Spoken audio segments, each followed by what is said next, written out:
कि वो कौन है और कैसे हमारे पीछे लगा। इमरान ने कहा, अगर मैं झूठ बोलूंगा तो मेरे दिल पर बोझ पड़ेगा, अगर सच बोलूंगा तो तुम नाराज हो जाओगी। नहीं होती नाराज, बताओ तुम। वो मासूम सूरत बनाकर बोला, तुम तो जानती ही हो कि रीमा जी एक अरसे से हाथ धोकर मेरे पीछे पड़ी हुई हैं। अब नरगिस जी के बाद यक न शुद्ध दो शुद्ध वाली बात हो चुकी है। नरगिस कौन? शाहीन ने बुरा सा मुंह बनाया। वही यार, स्टेज धमाकों, मेरा मतलब है ड्रामों वाली। मैंने तो सिर्फ इसलिए उससे थोड़ी सी लिफ्ट कराई थी कि शायद इस तरह रीमा जी से पीछा छूट जाएगा, रीमा का दिल खट्टा हो जाएगा और शायद इस तरह मेरा भी हो जाएगा। लेकिन वो क्या मौलाना सर सैयद अहमद खान का पंजाबी शेर है, उल्टी हो गई सब तदबीरें, कुछ ना दवा ने काम किया। रीमा का दिल तो फिर भी खट्टा नहीं हुआ, उल्टा नरगिस का दिल भी मीठा हो गया। एक दोस्त ने मुझे बताया था कि रीमा ने शूटिंग के दौरान में कई लोगों के सामने ये शेर पढ़ा था, वो जहां भी गया मेरे पास आया। एक यही बात अच्छी है मेरे हर जाए की। तो अब मामला यूं है कि रीमा और नरगिस में मेरे हवाले से ठनी हुई है। बात काफ़ी आगे निकल चुकी है। हाँ, मुझे भी लगता है काफ़ी आगे निकल चुकी है बात। तो मैं अब कहीं दाखिल करवाना पड़ेगा, शाहीन ने रवां लहजा में कहा। इमरान ने सुनी अनसुनी करते हुए बात जारी रखी। तुम्हें मजाक की सोच रही है? यहाँ मेरी जान भर बनी हुई है। मामला बिगड़ चुका है। मुझे लगता है कि अब नरगिस की सोच ये हो गई है कि अगर मैं इसका नहीं बन सकता तो किसी का भी ना बनूं। ये रशीद उर्फ शीदा यकीनन उसी का बंदा था। इमरान की गुफ्तगू को ब्रेक लग गए। मोबाइल पर जेलानी ने इतला दी कि आगे एक नाका है, लिहाजा हम सीधा चोबर जी आने के बजाय समन आबाद के अंदर से होकर निकल जाएं। हमने इस हदायत पर अमल किया। करीबन आध घंटे बाद हम रायविंड रोड की इस शानदार कोठी में मौजूद थे जहाँ फरा और आतिफ हमारा इंतजार कर रहे थे। फरा ने आज लान में बारबेक्यू का इंतजाम किया था। इसका प्रोग्राम था कि हम रात गए तक बाहर बैठेंगे और गपशप करेंगे, लेकिन यहाँ डिक्की में लाश मौजूद थी और हम किसी तरह की तफरीह के मूड में नहीं थे। शाम के साए तवील होते होते गहरे अंधेरे में बदल चुके थे। कोठी के बागीचे के पास फरा और आतिफ बारबेक्यू की तवील अंगीठी में कोयले वगैरह रख रहे थे। एक मुलाजिम कुर्सियां वगैरह तरतीब दे रहा था। मैडम सफूरा इन इंतजामात की निगरानी कर रही थी। सफिया बालू को गोद में लिए एक रविश पर टहल रही थी। इन लोगों का मूड कुछ और था जबकि हमारा कुछ और। इमरान ने मुझसे कहा, इनको संभालो, ये प्रोग्राम 1-2 रोज बाद ही का रख लिया जाए। लेकिन ये लोग कैसे मानेंगे? ये तो कल से इंतजाम में लगे हुए हैं। जान मोहम्मद साहब को भी बुलाया इन्होंने। उसने चंद सेकंड तक सोचा, फिर बोला, ऐसा करो, इनसे कहो कि शाहीन की नानी फोत हो गई है। वो बहुत प्यार करती थी इससे, शौक की हालत में यहाँ आई है। लेकिन जब वो पूछेंगे तो इनसे कहो कोई ना पूछे, इस बारे में कोई जिक्र ना करे। वो सख्त डिप्रेशन में है इस वक्त। लेकिन यार जो कुछ कह रहा हूँ वो करो ना, इमरान ने जल्दी से कहा। हमने पूरे ग्रुप के सामने शाहीन की नानी को फोत कर दिया और साथ ही ये भी कह दिया कि वो सख्त डिप्रेशन में है, कोई इस बारे में बात ना करे। बादल खास्ता खुली फिजा में रोस्ट डिनर का प्रोग्राम कैंसिल हो गया और इस प्रोग्राम को इंडोर आम डिनर में बदल दिया गया। कोठी का लान और अकबी लान खाली हो गए। हमारे लिए मुमकिन हो गया कि हम शीदे की लाश से निजात हासिल कर सकें। इमरान और जिलानी टोयोटा कार को धक्का लगाकर अकबी बागीचे की तरफ ले गए। यहाँ खाद तैयार करने के लिए पहले ही एक गड्ढा सा बनाया गया था। इस गड्ढे को मजीद गहरा किया गया और फिर शीदे की लाश को अच्छी तरह पॉलीथिन की शीट में लपेट कर दबा दिया गया। मैं रात देर तक जागता रहा और सूरत-ए-हाल पर गौर करता रहा। हमें यहाँ लाहौर पहुंचे ज्यादा दिन नहीं हुए थे और सिर्फ सिराज की तरफ से हम पर पहला वार हो गया था। इससे यह भी शक होता था कि शायद सिराज और शेरा वगैरह पाकिस्तान ही में है। मैं बाकी सब कुछ भूल भाल कर जल्द अज जल्द शेरे और सिराज का सामना करना चाहता था। यूं लगता था कि अब मेरे लिए सब्र मुमकिन नहीं रहा। अगले रोज मैंने इमरान से इस बारे में तफसील पूछी। वो तो हर वक्त एक्शन और खतरे का सामना करने के लिए तैयार ही रहता था। उसने कहा, ठीक है, जो तुम चाहते हो वैसा ही होगा। हम बाहर निकलते हैं, सिराज और उसकी गुमाइशतों को तलाश करते हैं। हम इनको ढूंढ लेंगे या वो हमें ढूंढ लेंगे।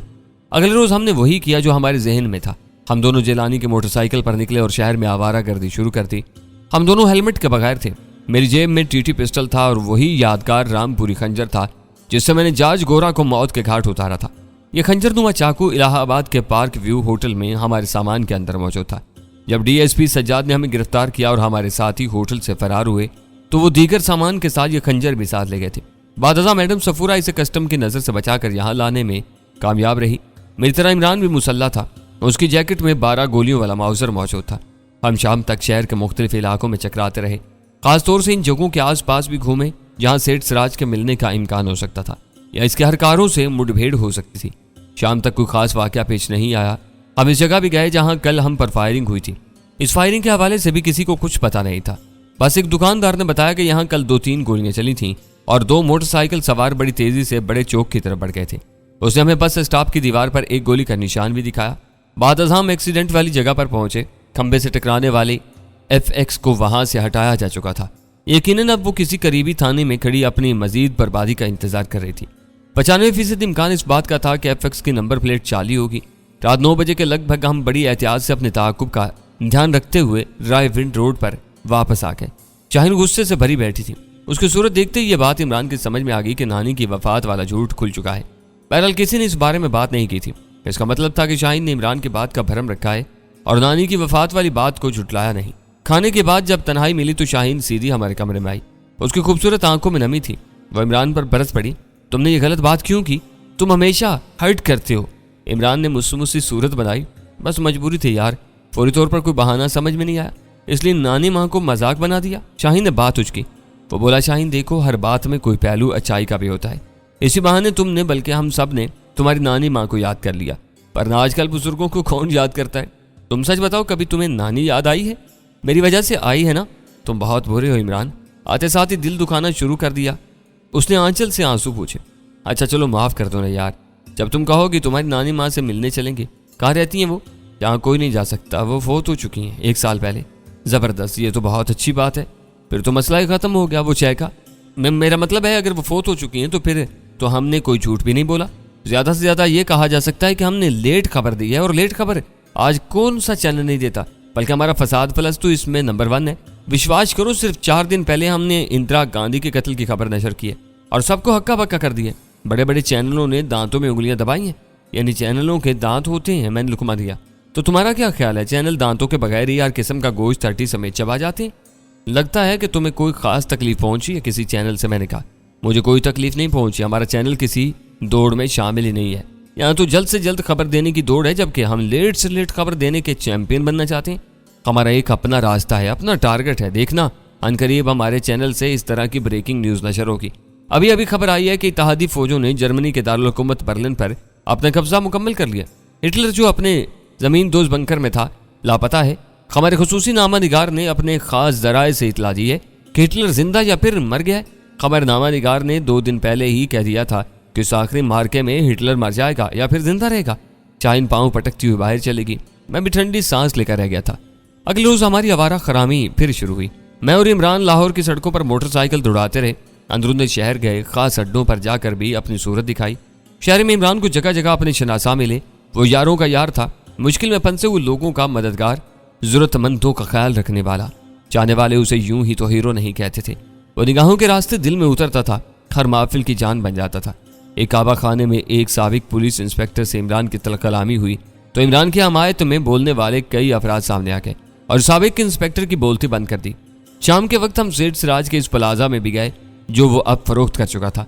प्लाजा में भी किसी मतलूबा शख्स से हमारी मुलाकात नहीं हो सकी। इस रोज भी हम नाकाम वापस आए। मुझ पर अजीब सी मायूसी तारी हो रही थी। मुझे यूं लगा जैसे सेठ सिराज और शेरे वगैरह तक पहुंचने का मौका मैंने अपने हाथों से गंवाया है। चीते को पहचानने के बाद मैं खुद पर जब्त न रख सका और उस पर टूट पड़ा। उसने खुदकुशी कर ली। अब हम एक बार फिर मुकम्मल अंधेरे में थे। अपनी कैफियत के जेर असर में छत पर चला गया। यहाँ आतिफ ने हल्की फुल्की वर्जिश के लिए छोटा सा जिम बना रखा था। एक सैंड बैग भी यहाँ झूल रहा था। मैं सैंड बैग के साथ मसरूफ हो गया। यहाँ तक कि सर्दी के बावजूद मेरा जिस्म पसीने में नहा गया और हाथों की पुष्ट से खून रिसने लगा। मैंने मुड़कर देखा तो इमरान और आतिफ खड़े थे। इमरान ने तो मुझे पहले भी ऐसे दीवानेपन से मशक करते देखा था, मगर आतिफ के लिए यह पहला मौका था। वो शस्तर दिखाई दिया। मेरी आंखों की नमी भी उसे हैरान कर गई। इमरान ने इशारे से आतिफ को वापस भेज दिया और धीमे कदमों से मेरे पास आया। मेरे कंधे पर हाथ रखकर बोला, तुम्हारा दुख अच्छी तरह समझ रहा हूँ जिगर, लेकिन जरा इंतजार, बस थोड़ा सा सब्र है। हम माँ जी की रूह को अब ज्यादा देर तड़पने नहीं देंगे। उसके लफ्जों ने मेरे अंदर एक हौसला सा भर दिया। वो जब भी बोलता था इसी तरह जख्मों पर मरहम रख देता था। अगले रोज चचा नजीरे की शादी थी। मैं और इमरान हस्बे वादा वहां पहुंचे। इमरान की मौजूदगी ने इस अनोखी शादी की रौनक दोबाला कर दी। इमरान ने बाकायदा गाना गाया और डांस करने वाले नौजवानों के साथ मिलकर डांस भी किया। इमरान का दोस्त होने की हैसियत से मुझे भी खसूसी अहमियत दी जा रही थी। हाजिरीन में फरमानदाम नौजवान जमील भी मौजूद था। ये वही बंदा था जिसने चंद रोज पहले हमें अपने पीर शौकत अहमद थानवी से मिलाया था और पीर थानवी ने हमसे कुछ उलझी सुलझी बातें की थी। मैंने जमील से उसके पीर का हाल अहवाल दरियाफ्त किया और पूछा कि वो हमसे दोबारा कब मुलाकात करें।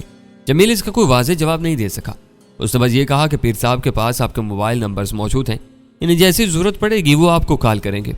चाचा नज़ीर और चाची कलसूम की अनोखी शादी की कवरेज के लिए 3-4 अखबारी नुमाइंदे भी मौजूद थे।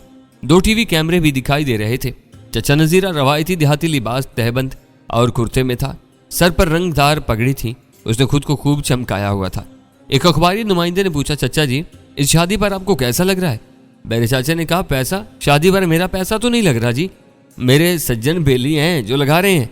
नुमाइंदे ने नजीरे के कान के पास जाकर जरा जोर से कहा, मैं कह रहा हूं कि बचपन की मोहब्बत को पाकर आपने कैसा महसूस किया है? जूस तो नहीं पिया है पुत्र, जूस तो ठंडा होता है। मैंने सवेरे गिरी बादाम वाला दूध पिया था।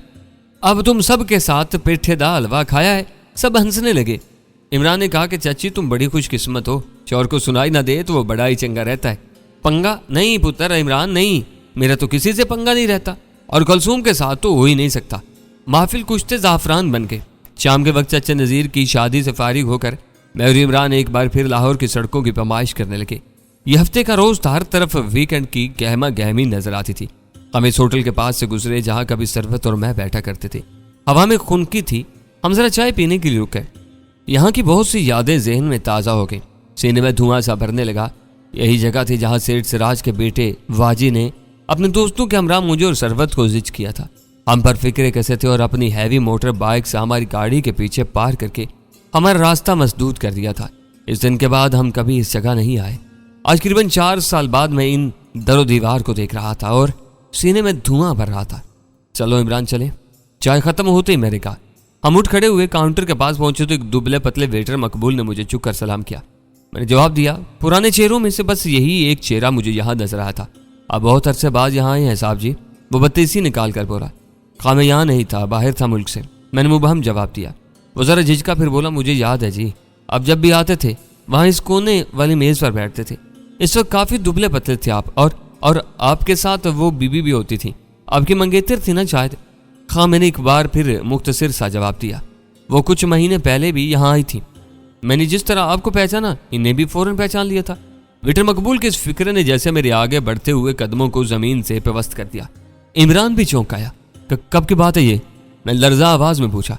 मुझे ठीक से याद तो नहीं जी, मेरा ख्याल है यही अगस्त सितंबर के दिन थे।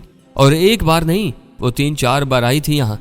अकेली ही होती थी, पहले से कमजोर लगती थी और कुछ गुमसुम भी। वो इस कोने वाली मेज पर बैठती थी। वेटर मकबूल ने एक बार फिर हाल के शुमाली गोशे की तरफ इशारा किया। मैंने ताज्जुब से इमरान की तरफ देखा। उसके चेहरे पर भी हैरत थी। इमरान की इतला के मुताबिक सरवत और नासिर वगैरह जर्मनी में थे, लेकिन ये वेटर मकबूल कुछ और खबर दे रहा था। वेटर मकबूल का ये जुमला भी मेरी धड़कनों को जेरो जबर कर रहा था कि सरवत यहाँ आती थी और फलां मेज पर बैठती थी। इमरान ने वेटर मकबूल से पूछा, क्या हम कहीं और बैठ कर बात कर सकते हैं? क्यों नहीं जी, मेरी ड्यूटी खत्म हो चुकी है।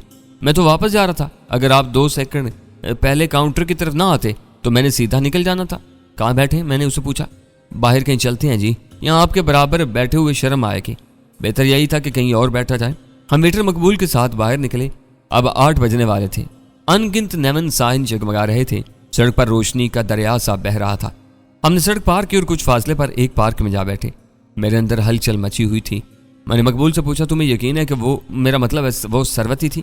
आप कैसी बातें करते हैं जी, मैं आप दोनों को कभी नहीं भूल सकता। यूं तो हमारे कैफे में बहुत से जोड़े आते हैं, लेकिन आप दोनों की बात और थी। आपके मेल मुलाकात में कोई लोफरपन नहीं था। आप दोनों कभी किसी कैबिन में नहीं बैठे और बीबी जी की तो शक्ल देखकर ही पता चल जाता था कि वो किसी नेक माँ बाप की औलाद हैं। आप दोनों अक्सर ग्रीन टी पीते थे और मुझे याद है जिस हिसाब से बिल बनता था इसी हिसाब से मुझे टिप भी देते थे। एक दफ़ा आपने ये भी बताया था कि आप दोनों मंगेतर हैं। बीबी जी का चेहरा इस बात पर बिल्कुल गुलाबी हो गया था जी। मैंने उसकी बात करते हुए कहा, तुम बता रहे हो कि चंद महीने पहले वो 3-4 बार यहाँ आई। तुम्हारी कोई बात हुई उनसे? जी हाँ, मुझे अंदाज़ा हो गया था कि आपके साथ उनकी मंगनी वगैरह आगे नहीं चल सकी। एक रोज़ डरते डरते मैंने उनसे पूछा कि वो इतना अरसा कहाँ रही हैं और आजकल यहाँ अकेली क्यों आती हैं। उन्होंने बस गोल मोल सा जवाब दिया। कहने लगी, मैं पाकिस्तान से बाहर थी, यहाँ की चाय की बहुत याद आती थी इसलिए आ जाती हूँ। सोचती हूँ तुम्हारे सिवा सब कुछ यहाँ बदल चुका है। मुझे बाद में अफसोस हुआ कि मैंने उनसे ये सब कुछ क्यों पूछा। क्यों? इसके बाद वो आई नहीं? तुम्हारा क्या अंदाज़ा है, वो आर्जी तौर पर लाहौर में थी या यहाँ रह रही थी? मैं ठीक से कुछ नहीं कह सकता जी। वैसे उनके पास अपनी सवारी नहीं थी जी, वो पैदल ही आती थी। एक बार मैंने उन्हें रिक्शा से उतरते भी देखा। हाँ, एक बात याद आई, एक दिन मैंने उन्हें इंश्योरेंस कंपनी वाले दफ्तर की सीढ़ियाँ उतरते भी देखा था। उनके हाथ में एक फाइल थी। यूँ लगता था कि वो नौकरी की तलाश में वहाँ गई हैं, लेकिन उसके बाद मैंने उन्हें दोबारा नहीं देखा। इंश्योरेंस कंपनी के दफ्तर वाले जिक्र ने मुझे चौंका दिया। यह दफ्तर पास ही चौराहे में था। एक लिहाज से ये इस इलाके में सबसे पुराना दफ्तर था। यहाँ मेरे कॉलेज की एक साथी फायजा काम करती थी। फ़ायज़ा किसी हद तक सरवत को भी जानती थी। जब मैं और सरवत यहाँ वेटर मकबूल वाले कैफ़े में मिलने आते थे तो कभी कभी यहाँ फ़ायज़ा से भी मुलाकात हो जाती थी। एकदम मेरे जहन में झमाका सा हुआ, कहीं ऐसा तो नहीं था कि सरवत को वाकई मुलाजमत की तलाश हो। वो इस सिलसिले में फ़ायज़ा से मिली और फ़ायज़ा उसके बारे में जानती हो कि वो कहाँ है। अगले दिन तक का वक्त मैंने बड़ी मुश्किल से काटा। इंश्योरेंस कंपनी के उस दफ्तर के अलावा मेरे पास फ़ायज़ा का कोई और राब्ता नहीं था। अलसबा मैं और इमरान मोटरसाइकिल पर सवार इंश्योरेंस कंपनी के दफ्तर पहुंच गए। ये जानकर मेरे दिल की धड़कनें तेज़ हो गई कि फ़ायज़ा अभी तक इसी दफ्तर में काम करती है और असिस्टेंट डायरेक्टर बन चुकी है। जल्दी मैं और इमरान फ़ायज़ा के दफ्तर में उसके सामने मौजूद थे। फ़ायज़ा ने मुझे पहचान लिया और बड़े तपाक से मिली। वो पहले से कुछ फरबा हो गई थी और लड़की के बजाय खातून नजर आती थी। वो मेरी आमद पर बेहद हैरान हुई। तुम इतना अरसा कहाँ रहे ताबिज? मुझे तो लगता था कि तुमसे अब कभी मुलाकात ना हो सकेगी। मेरे अंदाजे के मुताबिक तुम पाकिस्तान में तो हरगिज़ नहीं थे। तुम्हारा अंदाज़ा दुरुस्त है फ़ायज़ा। मैंने तुम्हारे घर में भी कई बार फ़ोन किए, फिर एक बार खुद वहाँ गई थी, लेकिन पता चला कि इस घर में अब कोई और रहता है। फरा और आतिफ वगैरह का भी कुछ खोज नहीं मिला। बस एक उड़ती उड़ती सी अफसोसनाक खबर मिली कि तुम्हारी वालदा किसी हादसे का शिकार हो गई हैं और उसके बाद तुम भी लापता हो। फ़ायज़ा ने अपनी तमाम मसरूफियात तर्क करके हमारे लिए चाय मंगवाई और बातों का सिलसिला जारी रहा। मैंने उसे वालदा के साथ पेश आने वाले हादसे के बारे में मुख्तसरन बताया और फरा और आतिफ की खैरियत से आगाह किया। सरवत कहाँ है आजकल? फ़ायज़ा ने चाय का दूसरा दौर शुरू करते हुए पूछा। यही सवाल मैं तुमसे करना चाहता हूँ। मैंने कहा कि क्या मतलब? तुम अनजान बनने की कोशिश कर रही हो फ़ायज़ा। मुझे पता चला है कि सरवत तुम्हारे पास नौकरी के लिए आई थी और तुमने उसे नौकरी दिलवा भी दी थी। वो यहीं पर काम करती रही है। मैंने अंधेरे में तीर छोड़ा। फ़ायज़ा गहरी नज़रों से मुझे देखने के बाद बोली, तुम्हें ये किसने बताया? इस बात को छोड़ो, ये बताओ मैं गलत तो नहीं कह रहा। वो कुछ देर तजब्ज़ुब में रहने के बाद बोली, गलत नहीं कह रही हो तो दुरुस्त भी नहीं कह रहे हो। चाहे तुम क्याफे से बात कर रहे हो, चलो तुम खुद बता दो मैंने कितना दुरुस्त कहा और कितना गलत है। चलो कहीं और चल कर बैठते हैं। फ़ायज़ा ने गहरी सांस लेते हुए कहा। हम दफ्तर से उठकर खड़े हुए और सड़क पार करके उसी जाने पहचाने कैफ़े में आ बैठे जो कभी मेरी और सरवत की मुलाकातों का मरकज़ हुआ करता था। इस कैफ़े की फ़िज़ा में पहुंचते ही मेरे दिल की कुछ अजीब सी कैफियत हो जाती थी। आज वेटर मकबूल ऑन ड्यूटी नहीं था। हमने कोल्ड कॉफ़ी का ऑर्डर दिया और एक बार फिर बातों में मसरूफ़ हो गए। इमरान ने इस गुफ्तगू में बहुत कम हिस्सा लिया था। दरअसल फ़ायज़ा समझ चुकी थी कि इमरान की हैसियत मेरे नहायत करीबी दोस्त की है और वह इमरान के सामने हर तरह की बात कर सकती है। मैं बेचैनी से अपने सवाल के जवाब का इंतज़ार कर रहा था। वो असल मौजू की तरफ आते हुए गंभीर आवाज़ में बोली, तुम्हारी ये बात दुरुस्त है ताबिज के साथ 8 महीने पहले सरवत यहाँ नौकरी की तलाश में आई थी, लेकिन वो मुझसे नहीं मिली। शायद उसे पता ही नहीं था कि मैं अभी यहाँ तक काम कर रही हूँ। वो एक खानापुरी वाला इंटरव्यू देकर मायूस वापस जा रही थी कि मेरी नज़र उस पर पड़ गई। मैं उसे पकड़कर दफ्तर के कैफेटेरिया में ले गई। वो कुछ बोल नहीं रही थी, बस मुझसे जल्द अज जल्द पीछा छुड़ाकर चली जाना चाहती थी। मैं इससे पूछना चाह रही थी कि वो किन हालात से गुजर रही है और मेरा यही तजस्सुस उसे मुझसे दूर जाने पर मजबूर कर रहा था। उसने मुझे साफ कह दिया कि अगर मैं चाहती हूँ कि वो मुझसे बात करे तो फिर मैं उससे माजी के बारे में कोई सवाल ना पूछूं। मैंने कहा कि मैं खुद से कुछ नहीं पूछूंगी, अगर वो अपनी मर्जी से कुछ बताना चाहे तो और बात है। उसने मुझे बताया कि वो 2 माह पहले जर्मनी से पाकिस्तान आई है। यहाँ एक पुरानी सहेली के पास मॉडर्न टाउन में ठहरी हुई है। ये शादीशुदा सहेली और उसके 2 बच्चे भी हैं, लेकिन अब वो मजीद इस घर में रहना नहीं चाहती। इस नौकरी के साथ साथ एक ठिकाने की भी तलाश है। मैंने कहा कि सरवत, ये तो बहुत अच्छा हुआ कि तुम्हारा और मेरा टाकरा हो गया। मेरा घर तुम्हारे लिए बेहतरीन ठिकाना साबित हो सकता है। मेरा बच्चा कोई नहीं है, सास के साथ रहती हूँ। शौहर मुलाजमत के सिलसिले में आजकल दुबई मुकीम है। हमारा वक्त बड़ा अच्छा गुजरेगा। बाकी रही नौकरी की बात, तो तुम पढ़ी लिखी हो, अब जर्मनी की डिग्री भी तुम्हारे पास है। थोड़ी सी कोशिश से तुम्हें कहीं भी बावकार नौकरी मिल सकती है। लेकिन अगर तुम मेरे साथ इंश्योरेंस कंपनी के दफ्तर में काम करोगी तो मुझे अच्छा लगेगा। यूँ मैंने सरवत के लिए अपने दफ्तर ही में बड़ी मुनासिब जॉब का इंतजाम कर दिया। मैंने अपने शौहर से भी इजाज़त ले ली और वो मेरे साथ ही मेरे घर में रहने लगी। वो कुछ 3 माह मेरे साथ रही और हम दोनों का वक्त इतना अच्छा गुजरा कि मैं तुम्हें बता नहीं सकती। लेकिन उलझन बस एक ही थी, उसने मेरी ज़ुबान को ताला लगा दिया था। मैं उससे इस बारे में कुछ पूछ नहीं सकती थी। जो थोड़ा बहुत मुझे मालूम हुआ वो बस यही था कि तुम्हारे साथ उसकी मंगनी बरकरार नहीं रह सकी थी और वो 2.5-3 साल जर्मन में अपने भाई के साथ रहने के बाद कुछ ही अरसा पहले वापस आई है। मैंने कहा, फ़ायज़ा, तुम्हें अंदाज़ा नहीं हो सका कि उसने शादी की है या नहीं? मैं सच कहती हूँ ताबिश, मुझे उस बारे में बड़ा तजस्सुस था, लेकिन ये सवाल इन नाजुक तरीन सवालों में से था जिन्हें वो किसी सूरत सुनना पसंद न करती। मैं जानती थी कि मैंने अपना वादा तोड़ा तो उसे एक दम खो दूंगी। हो सकता है कि सुबह उठो तो वो मेरे घर में मौजूद ही ना हो। उसकी ज़हनी कैफियत कुछ अजीब सी थी। मेरा दिल कहता था कि वो एक बहुत भारी बोझ सीने पर लिए फिर रही है। इस बोझ और दुख से अपना ध्यान हटाने के लिए वो गाए बगाए हंसती भी थी, बातें भी करती थी, रात गए तक दफ्तर के काम में भी लगी रहती थी। लेकिन इस सब के बावजूद भी उसका ध्यान जैसे कहीं अटका रहता था।